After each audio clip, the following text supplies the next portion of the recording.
Black buster hit కొట్టిండు అని ఒక్క మాట వస్తుంది.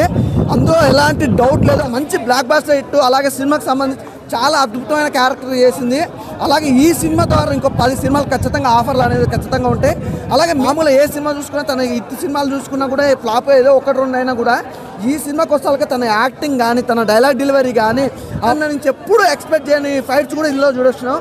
అసలు ఫైట్స్ కంపోజింగ్ అయితే వేరే లెవెల్, మాస్టర్ అయితే క్రేజీ. అలాగే ఇంకోటి కూడా చెప్పుకోవచ్చు భయ్య, డైరెక్షన్, మెయిన్ డైరెక్షన్ అసలు అద్భుతం అనుకోవచ్చు. ఒక మంచి స్టోరీ తోటి బ్లాక్ బాస్టర్ కొట్టిన సినిమా ఏదైనా ఉందంటే మాత్రం అలాంటి డౌట్ లేదు. అలాగే మెయిన్ చెప్పుకోవాలంటే ప్రొడక్షన్ వాల్యూస్, ఈ సినిమాలో ప్రొడక్షన్ వాల్యూస్ మాత్రం వేరే లెవెల్లో చూసారు. బీజే ఉంది భయ్య, నిజంగా స్టార్టింగ్ నుంచి ఒక లెవెల్ అనుకుంటే ఇంటర్వెల్లో ఉంటుంది బీజేమో, అసలు వేరే లెవెల్లో వచ్చింది. చాలా బాగుంది. ఒక డిఫరెంట్ కాన్సెప్ట్ తోటి మళ్ళీ బ్లాక్ బాస్టర్ హిట్ మీద హిట్ కొడతాడు, అందులో ఎలాంటి డౌట్ అయితే లేదు. ఎవరు భయ్య అదే చెప్పినా కదా, ఇప్పుడు ఇంతమందిగా చెప్పారు చాలా మందికి. ఇక్కడ ఒక 10 మెంబర్స్ 8 మెంబర్స్ ఏమో బ్యాచ్ తయారైంది.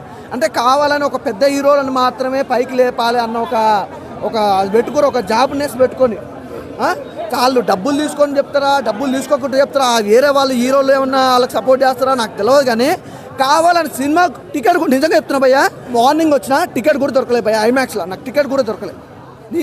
నానా కష్టాలు పడి పిఆర్ వాళ్ళని వాళ్ళ నీళ్ళని అడుక్కొని మరీ సినిమా పోయినా.